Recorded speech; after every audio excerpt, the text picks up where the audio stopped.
Assalamualaikum warahmatullahi wabarakatuh. Di sini saya Dian Ade Setiawan akan mempresentasikan hasil dari penelitian yang berjudul penerapan metode Navier untuk klasifikasi penentuan penerima bantuan PKH. Yang pertama kita masuk ke latar belakang yang mendasari penelitian kali ini, yaitu 1. Keluhan masyarakat untuk mengecek penerima bantuan PKH. Yang kedua, data yang berada di TKS dan PKH tidak sinkron. Kemudian yang ketiga, di sistem yang lama masih menggunakan klasifikasian manual, belum ada metode perhitungannya. Tujuannya yaitu 1. Membangun sistem klasifikasi penentuan penerima bantuan PKH. Yang kedua, mengimplementasikan algoritma naive Bayes dalam sistem klasifikasi penentuan penerima bantuan PKH. Kemudian yang ketiga, mempermudah pemerintah dalam pengklasifikasian dan juga mempermudah masyarakat dalam mengecek apakah dirinya menerima bantuan PKH atau tidak. Untuk metode penelitiannya, di sini pada penelitian kali ini saya menggunakan metode deskriptif kualitatif untuk metode pengumpulan datanya, di mana datanya didapat dari hasil wawancara dan dari kuesioner yang telah disiapkan. Terus untuk metode pengembangan perangkat lunak sendiri, saya menggunakan metode waterfall dikarenakan sangat sistematis dan terstruktur. Di sini adalah gambaran dari alur untuk metode waterfall sendiri. Yang pertama analisis, yaitu analisis untuk kebutuhan user. Yang kedua tahapan desain, di mana akan didesain rancangan interface, database, dan alur sistem. Kemudian yang ketiga tahapan coding, yaitu tahapan pembuatan aplikasi. Yang keempat tahapan testing, yaitu tahapan pengujian program atau aplikasi. Yang keempat adalah tahap maintenance atau perawatan untuk perawatan aplikasi atau sistemnya. Kemudian untuk metode naive Bayes dan Laplace collection ini digunakan untuk metode data mining atau metode perhitungan klasifikasinya. Nah, kita masuk hasil pembahasan. Yang pertama ada rancangan sistem.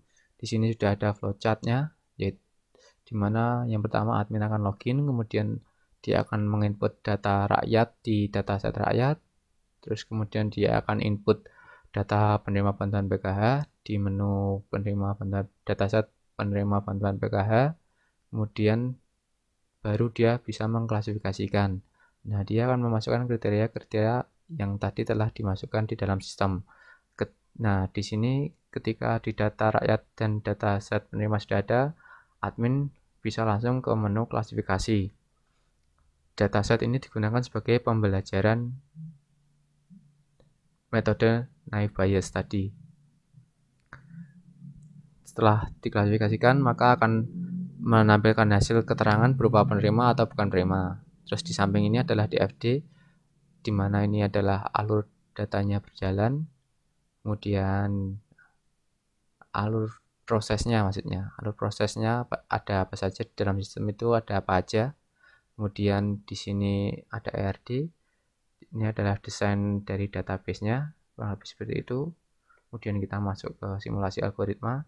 Di sini ada rumus P dalam kurung MI ditambah 1 dibagi N tambah K. P itu adalah probabilitas dari tiap kelas. Kemudian MI adalah jumlah kelas dari tiap-tiap kriteria. Terus ditambah 1 dibagi N adalah jumlah dari kelas sendiri ditambah jumlah atribut dari tiap-tiap kriteria. Nah, di sini sudah ada data training. Kemudian yang di bawah ini adalah data testing. Nah, di sini keterangannya masih bernilai 0, kita akan cari. Untuk langkah yang pertama yaitu hitung masing-masing kriteria dengan rumus tadi, maka hasilnya seperti ini. Untuk langkah kedua, kita akan kalikan dari tiap-tiap kelas penerima dan bukan penerima. Jadi nanti ini akan dikalikan semua dengan yang penerima, yang bukan penerima akan dikalikan dengan yang bukan penerima. Hasilnya adalah ini. Nah, tahap terakhir ada perbandingan. Dari hasil di atas sudah terlihat bahwa probabilitas dari penerima lebih besar dari bukan penerima. Maka dari itu data testing tadi memiliki keterangan penerima. Maaf, salah tadi. Terus kita masuk hasil dan pembahasan yang ketiga yaitu hasil. Nah, di samping adalah hasil dari pencarian user. Jadi user nanti akan memasukkan NIK, kemudian akan keluar hasil seperti ini. Apakah dia berhak menerima atau bukan.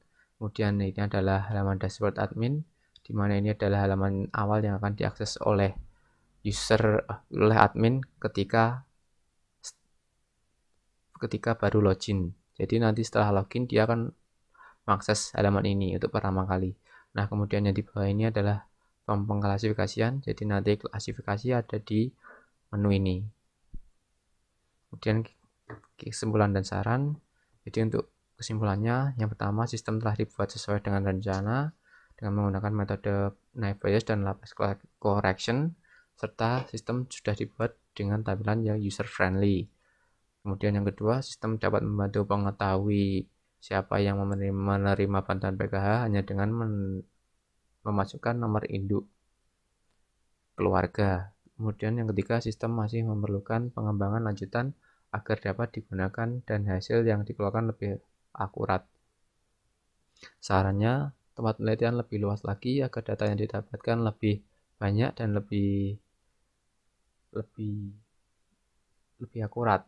Kemudian yang kedua, penambahan menu bantuan seperti PNPT, KIS, dan lain-lain. Yang ketiga, penambahan data sampel untuk pengklasifikasiannya sebagai dataset tadi ya. Jadi sampelnya kita tambahkan datanya akan lebih luas.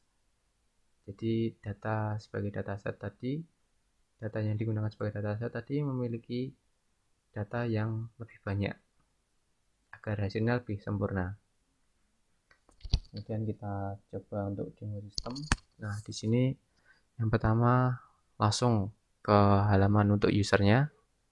Jadi ini adalah halaman user atau rakyat akan akses. Di sini ada menu visi misi dari dinas sosial, kemudian ini cari PKH. Jadi nanti bisa mencari siapa yang menerima PKH dengan memasukkan NIK. Terus kemudian kita masuk ke admin. Nah, kita login dulu ini untuk adminnya.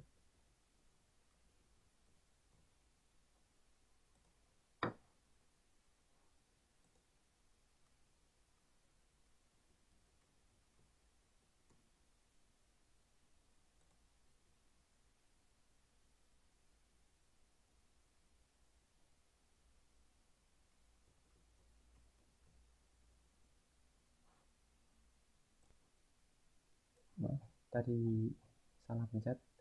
Ini kita ulang lagi.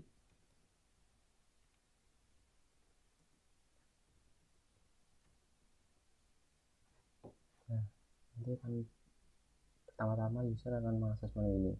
Nah, di sini ada keterangannya warga, kemudian untuk datasetnya juga ada di sini. Dan ini bisa diprofil juga. Nah, ini. Dan ada kita coba ganti ya.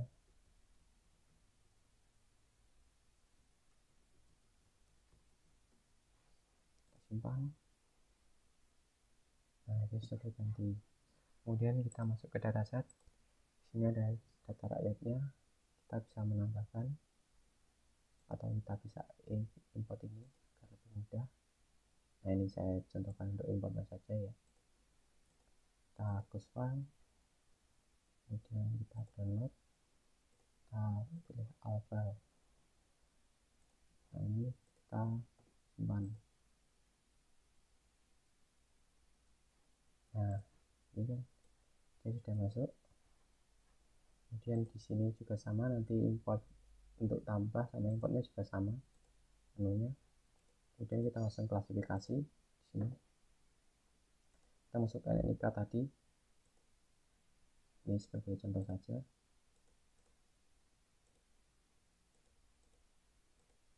Kita coba simpan dan klasifikasi. Nah, dia sudah klasifikasi dia, hasilnya akan masuk di sini. Nah, dia keterangannya adalah penerima. Kemudian ini adalah halaman laporan untuk mencetak laporan. Di sini kita coba cari. Sudah habis seperti ini. Dia bisa di ekspor Excel atau PDF juga. Untuk cari yang untuk laporannya yang ini juga sama seperti itu. Jadi sistemnya kurang lebih seperti itu. Jika ada salah atau kekurangan dalam presentasi kali ini. Saya meminta maaf yang sebesar-besarnya. Assalamualaikum warahmatullahi wabarakatuh.